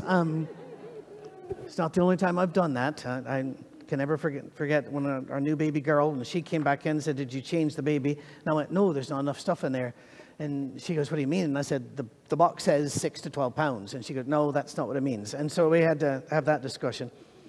I'm not gifted in nurturing. Jesus is racked with sobs, and the Jews said, see how he loved him. But others said exactly what we say, even if we don't admit we say it. Couldn't he that opened the eyes of the blind man have kept this man from dying? God, how hard is this? You're God, you could do this. Why didn't you do this? There's an 8-year-old boy swept away to his death 3 days ago in Nashville. We had storms, but the creeks weren't that bad. But he got caught, and his brother was rescued. His body was found a day and a half later. How hard could it have been to throw him a log? How hard could it have been to sweep him toward the shore to where he could grab something?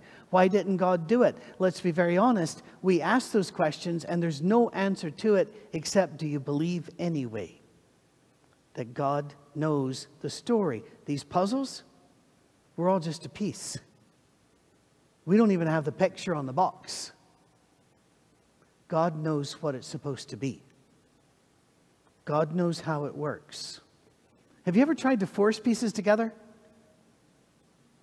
And you're going, it's pretty close. Let's get the scissors. My mother would never let me do that. My mother had a technique. She's just a sweet woman. I always wanted to grow up to be like my mom. Problem is I couldn't grow up because she's only about that tall. Anyway,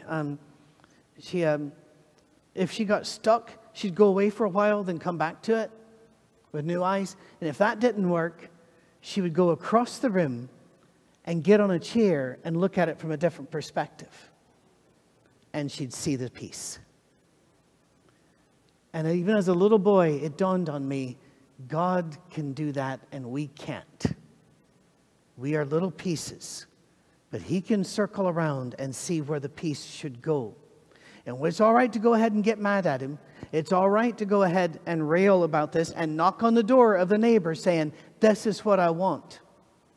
But at the same time, even when they're dead in the grave, we have to look and say, and answer the question, do you believe that he who believes in me will never die? This is an amazing story. And I don't know if we've ever really looked at the depth of this the way we're supposed to. Jesus, once more deeply moved, came to the tomb. It was a cave with a stone laid across the entrance. Take away the stone, he said. But Lord, said Martha, the sister of the dead man, by this time there's a bad odor, for he's been there 4 days. Now, was she really trying to say, Lord, this will just stink? Most likely not. Most likely she was trying to be protective without saying what she thought. Because if they open the tomb, Jesus is no longer clean. If he is no longer clean, he cannot go to temple and he cannot teach his people until he has gone through rituals of cleansing. He will have been around a dead body. And rabbis, teachers, are not allowed to be around dead bodies. So she was probably not saying stink. She was probably trying to protect him, saying, think about this. Before you do this, think about this. But Jesus and God are not afraid to get dirty for us. They're not afraid to break the rules for us. Yay. Well, Jesus said, did I not tell you that if you believe, you'll see the glory of God? So they took away the stone. And again, what were they expecting? Well, not this, because it hadn't happened before. This is new. Jesus looked up and said, Father, I thank you that you've heard me. I knew that you always hear me, but I said this for the benefit of the people standing here, that they may believe that you sent me. When he'd said this, Jesus cried out in a loud voice, Lazarus, come out. The dead man came out. Really, we should put a period there, don't you think? What's a comma doing there? Because the dead man coming out is a pretty good story right there. His hands and feet wrapped with strips of linen and cloth around his face. Jesus said to them, take off the grave clothes and let him go. think about this. Even when we come to Christ, we very often bring our death with us. And we're still wrapped up in our old ways of doing things. And he's saying, get that off of him. It's new now. Too many of us come out of the waters of baptism, and we are saved. Don't get me wrong, we are saved, but we still carry around the grave clothes, and we need to let it go. What are some of the grave clothes? I really think one of the biggest ones, fear. Fear, and it's tied to the other one, which is time. The clock, the devil has always used the clock. You look in the mirror, and I don't know if you're that age or not, but one day you're going to look in the mirror and realize that you have peaked. You will never be better looking, and in fact, you're probably on the other side of that thing now, right? And when that hits, I can remember the first time I looked in the mirror and saw my dad looking out, I screamed. That was awful. I had a lady once tell me that she put on her coat and her mother's hands came out. And I first went, now I know what you mean. I was thinking, why did you put them in there? But no, then I got it, I understood. And so you look at that and you go, no, I've not had my fun yet. And you look at your spouse and go, well, they're keeping me back, so I need to leave them. Go get something else. I need to upgrade. Now I need to do this. And the devil loves to use that against us. Because it all goes back to the first one, fear. I told my kids all their life, and I'm proud that they believed me. For the Christian, fear is not an option. And love is never optional. For the Christian, fear is not an option. And love is never optional. My grandsons have seen me in a variety of different settings. And the 8-year-old asked me recently, he goes, Granda, we say da for father, and then so it's granda for grandfather. He said, Granda, why aren't you ever afraid? And I looked at him and I said, honestly, it's because I used to be, and it doesn't help. It's of no use. Therefore, if it doesn't work, don't do it. Fear has never helped me do anything in life. It's kept me from doing things. In fact, on our deathbeds, if you work with enough dying people, you know this, but we've done the studies so many times. People do not regret what they've done, they regret what they didn't do. So that doesn't mean go do bad things. It means don't be afraid. Whatever's fear is holding you back, go ahead. Well, I love this story. Do you see now how to tell a Jesus story? You look at it very carefully, sentence by sentence. Don't go to the moral. Because we strip all of the... It's kind of like the feeding of the 5,000 I brought up yesterday. They were hungry. They didn't have much food. Jesus took a little food and fed a whole bunch of people. Got it. No, that's not got it. The got it is that the apostles lined up the people when they didn't have the food to line up the people. You're saying 10 minutes? Okay. I'll stop here then. And I'll ask, do you have any questions about this or yesterday that you want to, or something in a Jesus story that we haven't hit yet? Last night, they kept coming fast and furious. This is surprising. Hands flew up. More hands went up in a Church of Christ than I've seen in a while.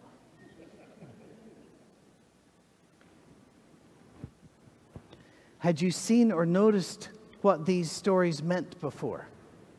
That's really what I'm wanting. I want you to see the depth of these stories. They're not, don't run for the moral.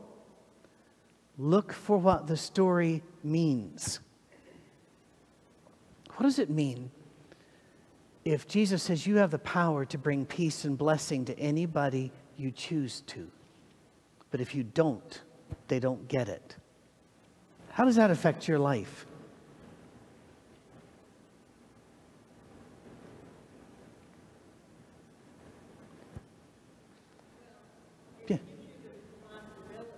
Yeah.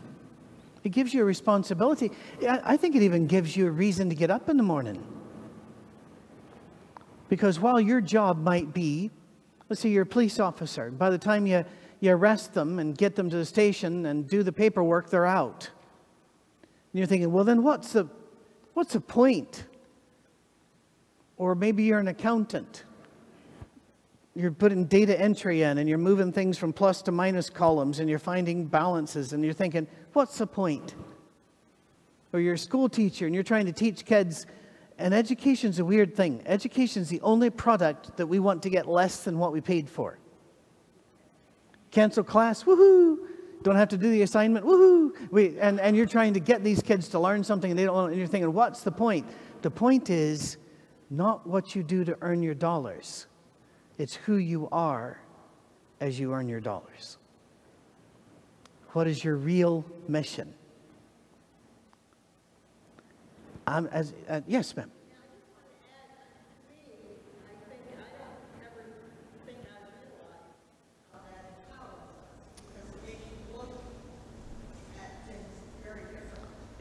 You're absolutely right. This gives us a sense of power and purpose. When I enter a room, I'm an introvert. If I'm talking, it's because I'm working. I tend not to talk. I know that's hard for you to believe because every time you see me, I'm talking. But that's because I'm working. But at the house, and my wife's not much of a talker either. We're quiet for hours and hours and hours and look at each other. We'll just grin, keep walking. Because now she's nicer than me, and she'll actually be friendly to people. When I walk into a room, it's more strategic. Who needs a blessing? And I don't go up to them and say, I hereby bless you. Most of the time, I don't say a word. I just pray for them. Pray for that person. I knock on the door of my neighbor, God, saying, my community needs to help that person. Send your spirit after that person. It is not irreverent, although it sounds that way. There's an English poet who referred to the Holy Spirit as the hound of heaven, because he would call upon God, hunt that person, track them, love them.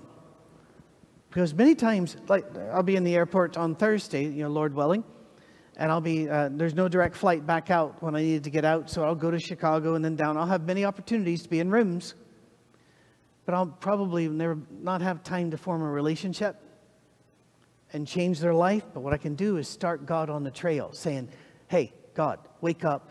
He's not asleep. We know that. There's a story. You get the point. This person, give them peace. I always pray for the babies on the plane. They didn't ask to be there. It's painful, it's scary, it's difficult, it's boring. I get that. And I generally, if I'm on like Southwest where there's no seating, you just sit where you want to sit. I'll even invite them to sit for mamas with babies by me and say, I'm a granddad. It's all right, bring them here. And sometimes mom will look over and say, I'm so sorry. And I'm saying, no, they're just doing outside what we're all doing inside. Because all of us are going, I don't want to be here. We're all doing that inside. But I'll pray for those babies. Well, who are you praying for? The last time I was up here, I still remember, when I went back to the airport, I saw a bunch of Amish people in the airport. And their little kids were walking around like this. I'm going, oh, God, be with them, because this is like going to the freak show. They have no idea. They're overwhelmed. That's what we do. We intercede for them because we can. Yes?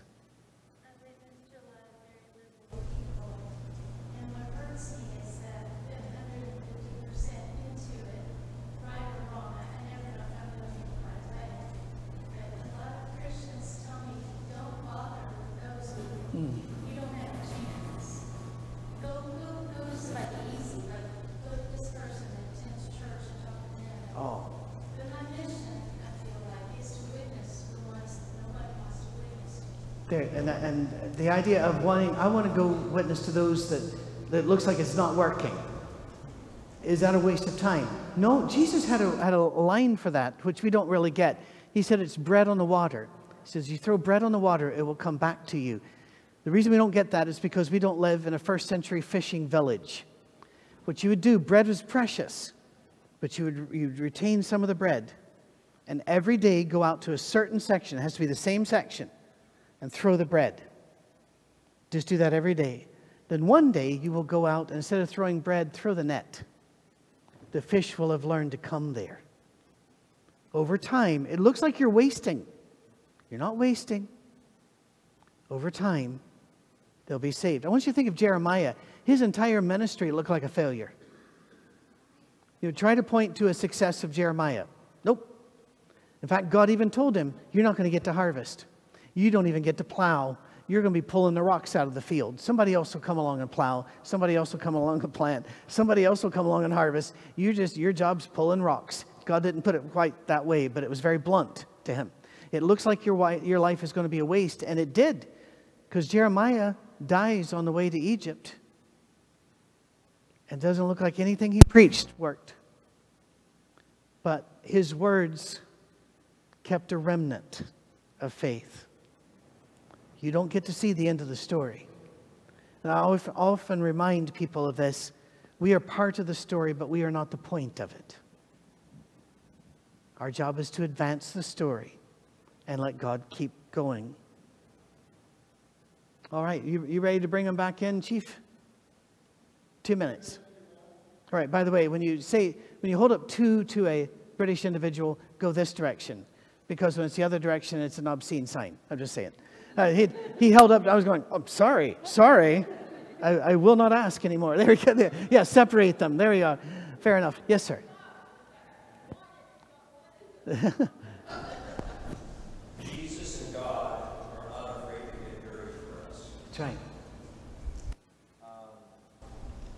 Apply that to our trying to imitate Jesus and try to be conformed to the image of Jesus.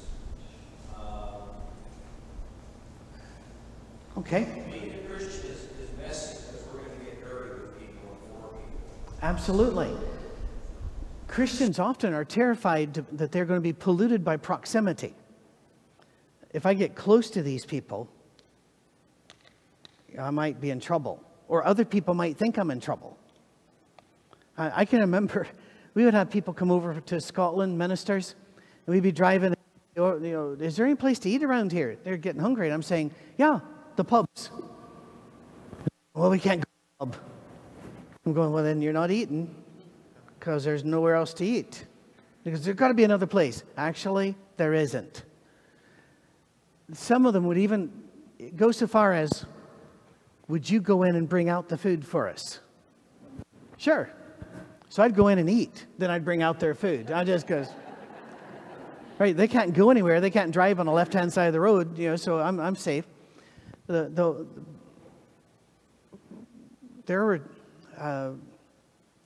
in Nashville, the Faith and Culture group center wanted to get Muslims and Christians together so that because I believe if you don't meet over bread, you meet over. So you better meet over bread. So we got together for an intensive 2 days, nobody leaves meeting. They invited churches all over the Nashville area. 3 churches showed up. 3. And Nashville is 6 flags over Jesus. There are churches everywhere. 2 of them were churches of Christ. John Graves, Otter Creek, my 4th Avenue. Another one wouldn't even send their teaching pastors. They sent their worship pastor to be there for a few hours, and then he left. They're terrified. So, whenever the lady there that was running it, who's a Palestinian Christian, said, we've been asking if any churches would open their doors to let Muslims come in and watch a worship. And she said, we can't find any. And I went, we will. When I did that, our church got some emails and a couple phone calls. How dare you? Are you going to search them for bombs and the like? No. You know why? Because I'm not afraid of dying if they did bring a bomb. I've seen a lot of dying, and a bomb's not the worst way to go. So, hush. By the way, they're not bringing a bomb any more than we're bringing a bomb. The point is, people were terrified by proximity to get dirty. They were terrified, if our name gets applied to that, oof. When I was a boy, we couldn't do some things because the church down the road did it, and we didn't want people to think we were like them. No, get dirty.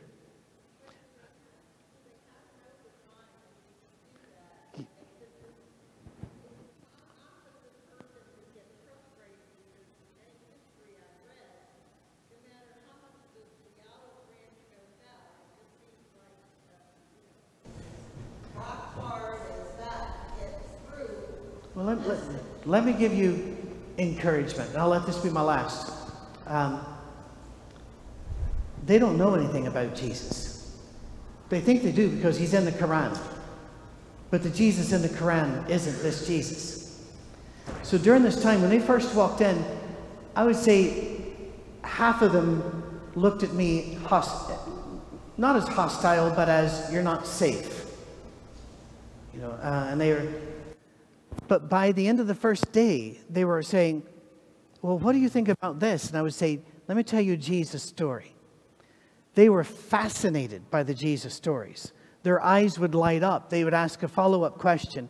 We went till late in the night. The next morning for breakfast was early, and they would sit around me and eat and talk and ask more questions about Jesus. They don't know Jesus.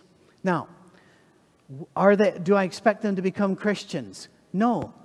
But they also know I'm not going to become a Muslim. But they need to know who we are and who we stand for. So I'm going to tell them. Will some of them become Christians? Maybe, but maybe not in my lifetime. But I'm not the point of the story. I just need to advance the story. I have friends in California who their ministry is with porn stars. And they've converted several. But you think they take some heat? They do. You got to be willing to get dirty. Yes, sir.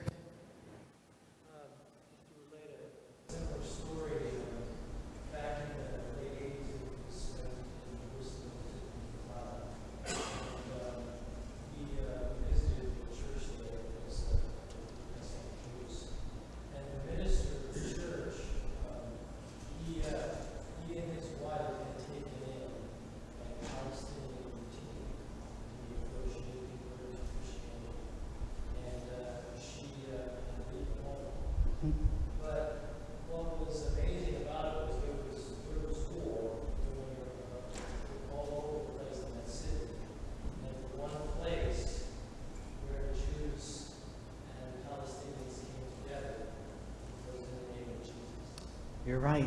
We have a story that allows us to do, and I'm going to end with that story. That's the way the Jesus story started. That's what he told them in Luke chapter 10 to start their story with, and that's how we'll end this story, and that is peace. God bless. We'll see you tomorrow. Cheers. Whoop.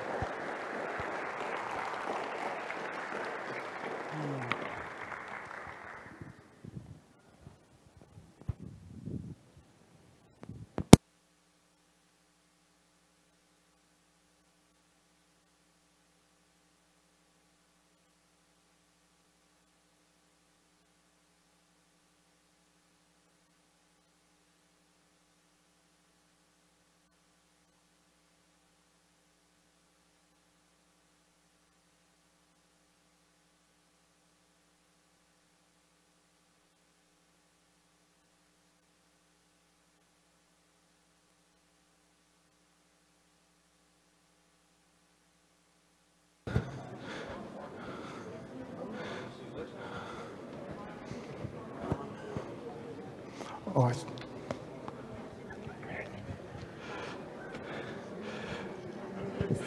the kiddos are, oh, I'm a little loud. Now entering.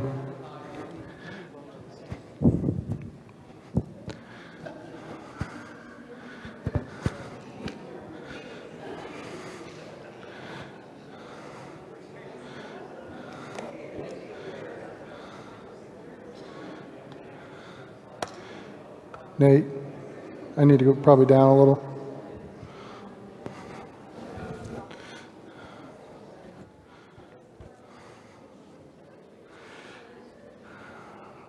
Well, we rang the bell, but the kids don't want to leave.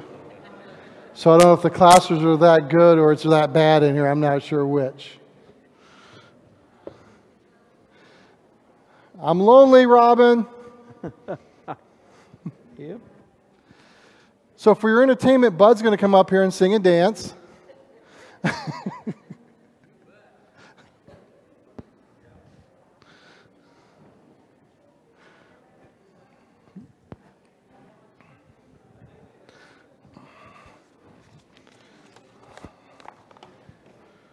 All right, Will. Come on.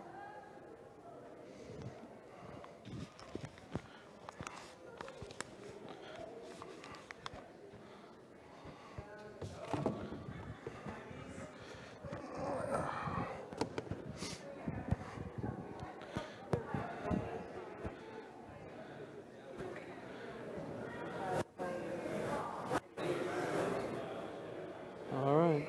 Am I? Yeah, good.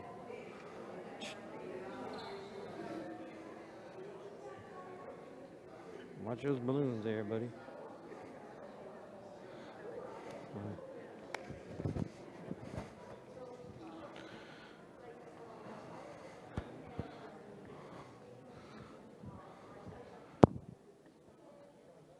What's that?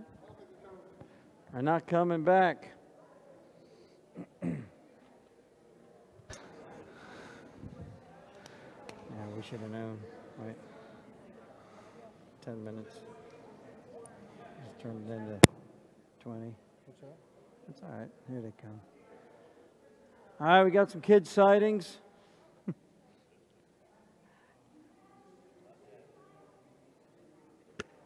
I'm glad I didn't go into the construction business. They're going the wrong way. How do they know where we're going?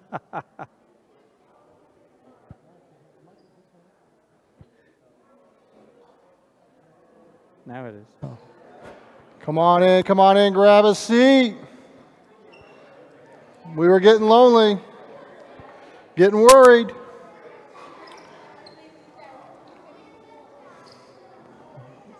That's right. One night we'll bust this out. Welcome back, Derek. God is for you. All right. All right, welcome back. You can sit with your crew. Oh, man, you can we sit got with some mom and goodies, huh? dad. Yes, sir. Grandma, grandpa. Adopt a parent. That Not all to works eat, here. That's right. Oh. Where did she go? We are. Oh, crew 6 is here. That's good. You know what? It looks like. And crew 3. We're going to need to tell Waverly and Donna. Oh, yeah. Are you on that?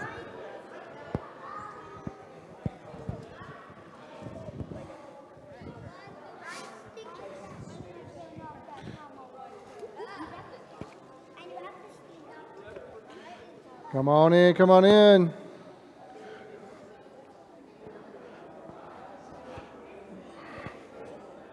Here comes the show stealers. Let me interrupt you for a second. We got flowers for Alice. We're going to sing Happy Hi, Birthday. hi. After we do the Wise Oh, Man. oh, I get a hug. House upon Ooh. the Rock, right near the end. All right, here's 20 bucks. We're gonna Thank you. say that she has a birthday.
All right, we're ready to All right, let's go. Here we go. Welcome back. Welcome back.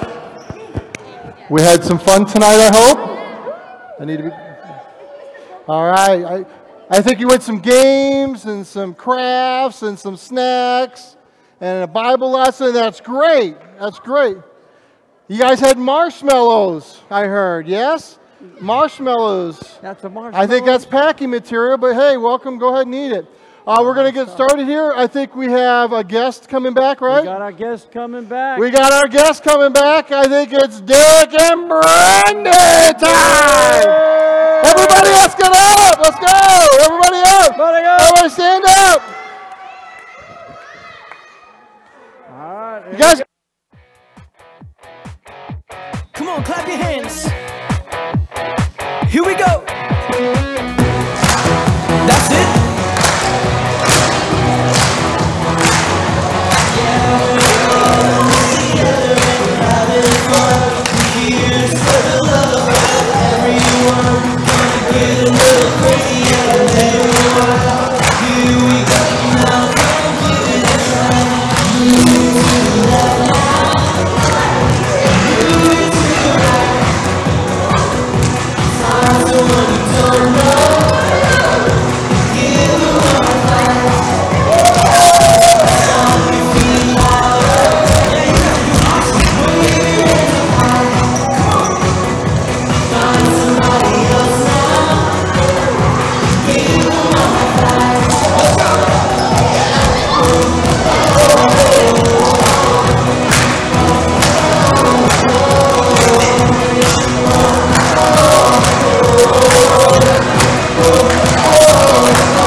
Thank you. Thank you very much. All right. Tonight's theme was Remember God is for you. And I know we could do much better than that. God is for you. And what does that mean, Mike? Can you tell them what that means? Remember. It means that God is by our side and He's cheering us on the whole way. He doesn't forget us. He's for us. He wants the best for us, Coach Tim. Coach Tim, that goes back some time, doesn't it? Yeah, it does. Just like a coach. Coach God, we call him. He's working for us. He wants the best for you. He wants the best, and He's always going to work for you. And He's going to be there in your corner in difficult times and bad times. But to help us with this, I think we're going to have one more guest tonight. He's a professor. Is he in the house? I think he's in the house. He's in the house. Professor Brandon!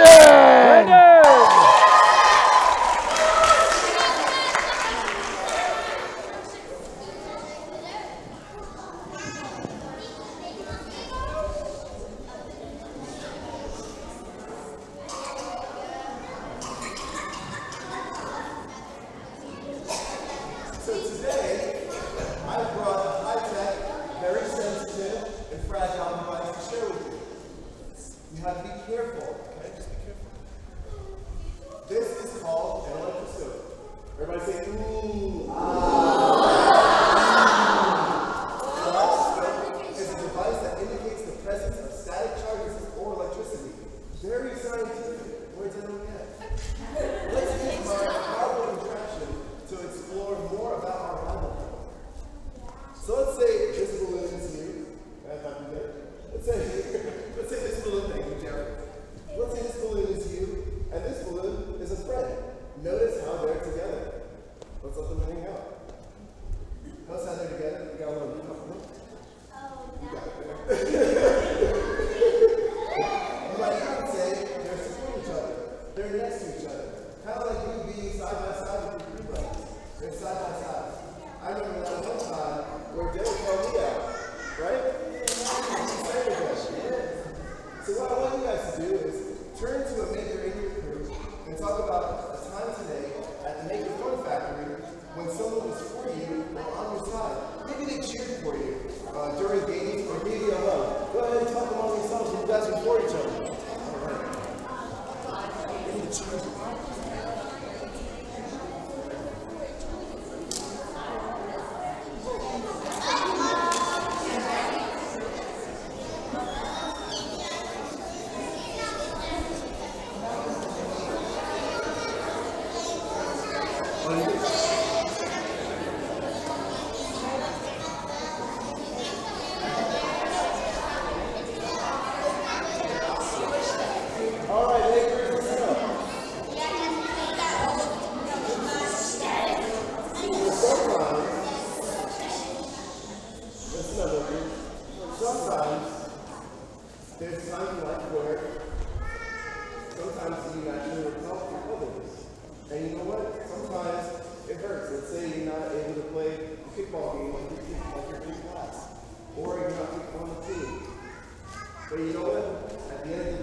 One thing we want to stress to you guys tonight is, yes, God is for you. But there's going to be times when things don't go so well, or you had a plan and it didn't go well, or you're just having a bad day. We want you guys to know, yes, wow, God, He's there for you. He is your coach, He's your cheerleader, and He wants the best for you. And you just got to remember, even during the tough times, He's with you. That's right, Mr. Tim. And that's when we want to look for all those things that God has done for us. Remember we talked earlier about the moon and the sun and some of the other things, the sunset and animals, those God sightings. So, we're going to ask you tomorrow for some God sightings, okay? So you'll be looking for some. Mr. Tim, look what I did. Uh-oh. I made me a God sighting watch. Ooh. A watch that says, watch for God, watch. What do you think? Wow. That's another creation. He's an inventor, this guy. All right, that's good. All right, so what we're going to do is we're going to sing one more song. And then we'll get ready to go home. Everybody else stand up on this one. The wise man built his house upon the rock. The wise man built his house upon the rock. The wise man built his house upon the rock. And the rains came tumbling down.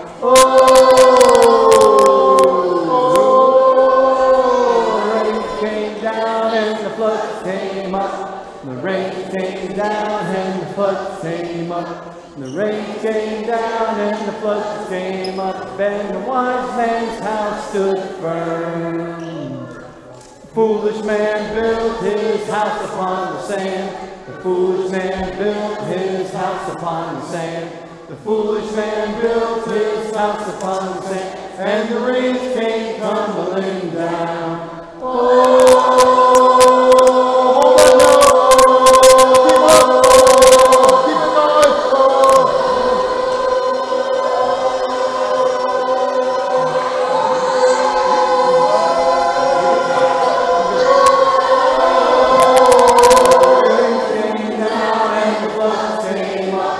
The rain came